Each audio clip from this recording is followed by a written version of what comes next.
বন্ধুরা চলো আজকে তোমাদের বৃন্দাবনের বংশীবট মন্দির দেখাই। নাম শুনেই তোমরা বুঝতে পারছো এই স্থানে শ্রীকৃষ্ণ বট গাছের ওপর বসে বাঁশি বাজাতেন। মন্দিরের ভেতরে কাজ চলছে, তোমরা দেখতেই পাচ্ছ ইট ভেঙে পড়ে রয়েছে। আমরা বংশীবট মন্দিরের ভেতরে প্রবেশ করেছি। এখানে দেখো কত শান্ত এবং নিলিবিলি জায়গা রয়েছে। মন্দিরটি একটি বড় বট গাছের নিচে বানানো হয়েছে, তোমরা দেখতেই পাচ্ছ বন্ধুরা। মন্দিরের ভেতরে শ্রীকৃষ্ণের জন্য একটা দোলনা বানানো হয়েছে, এটা বেলুন দিয়ে সুন্দর করে সাজানো রয়েছে। বৃন্দাবনের বংশীবট দর্শন করে আমরা সোজাসুজি চলে এসেছিলাম জগন্নাথ মন্দিরে। এখন আমরা জগন্নাথ মন্দিরের ভিতরে প্রবেশ করছি।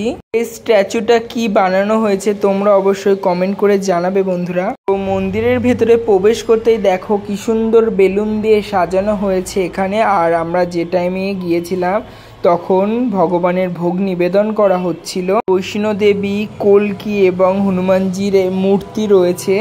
এখান থেকে আমরা সোজা চলে এসেছিলাম শীষ মহলে। দেখতেই পাচ্ছ বন্ধুরা, এখানে শ্রীকৃষ্ণের গোবর্ধন পর্বত লীলা দেখানো হয়েছে। মন্দিরটা দেখে তোমরা বুঝতেই পারছো কেন এই মন্দিরটার নাম শীষ মহল রাখা হয়েছে। মন্দিরটা পুরো কাচের তৈরি, দেখো কি সুন্দর লাগছে। বৃন্দাবনের সবগুলি মন্দিরই ভালো, কিন্তু সব থেকে আমার এই মন্দিরটা বেশি ভালো লেগেছে। দেখো কি সুন্দর গ্লেজ দিচ্ছে আলো পড়ে।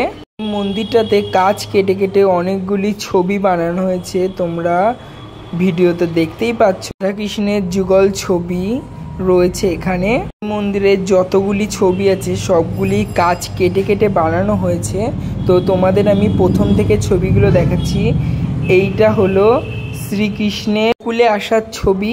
তারপরে আমরা দেখতে পাচ্ছি যশোদা মা শ্রীকৃষ্ণকে ওখলের সাথে বেঁধে রেখেছে। তারপরে সাধু সন্তদের সেবা করছে শ্রীকৃষ্ণ। এখানে গোপীদের সাথে নৌকা বিহার করছে। মহল দর্শন করে আমরা বৈষ্ণোদেবীর মন্দিরে চলে এসেছিলাম। বৈষ্ণোদেবীর মন্দিরে খুবই ভিড় ছিল, তাই এখন আমি লাইন দিয়ে দাঁড়িয়ে রয়েছি। এটা হলো 141 ফুটের বৈষ্ণোদেবী মূর্তি, তার পাশে হনুমানজি রয়েছে। লাইন ঠেলতে ঠেলতে আমরা মন্দির প্রাঙ্গণে এসে পৌঁছেছি। পাশের ঝর্ণা দিয়ে মা গঙ্গা বইছে, অপর পাশের ঝর্ণা দিয়ে মা যমুনা। এখন মন্দিরের ভেতরে প্রবেশ করে গেছি। দেখো কি সুন্দর লাগছে মন্দিরের ভেতরটা।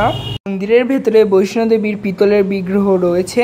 মন্দিরের সিলিং এ এক একটি দেবদেবীর চিত্র আঁকা রয়েছে, দেখতেই পাচ্ছ তোমরা। এখানে আছে গণেশজি, শ্রীকৃষ্ণ এবং কালিয়া নাগ।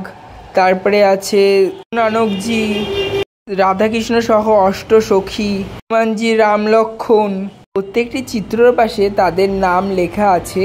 একটি দেয়ালে শ্রীকৃষ্ণ এবং রাধা দেবীর চিত্র অঙ্কন করা আছে।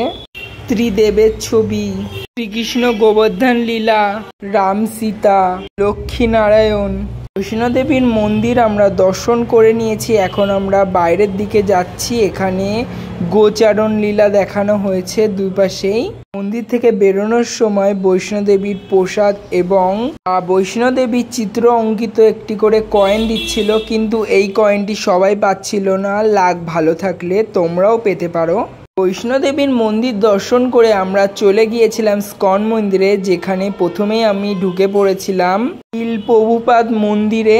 এখন সেটাই তোমাদেরকে দেখাচ্ছি বন্ধুরা। শিল প্রভুপাদ মন্দিরের চারপাশে আঁকানো হয়েছে কিভাবে ইস্কন সারা পৃথিবীতে ছড়িয়ে পড়েছে। এটা হলো পুরীর রথযাত্রা।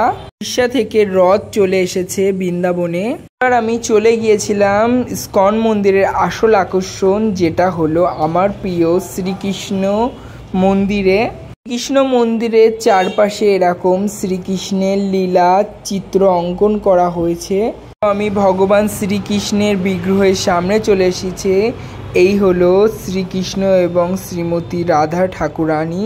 প্রাণ ভরে দর্শন করো তাকে। মন্দির দেখে বাইরে এখন আমরা বেরিয়ে পড়েছি। দেখো বাইরের ভিউটা, কত ভিড় রয়েছে। আজকের ভিডিওটা এইটুকুই। ভিডিওটা ভালো লাগলে সাবস্ক্রাইব প্লিজ।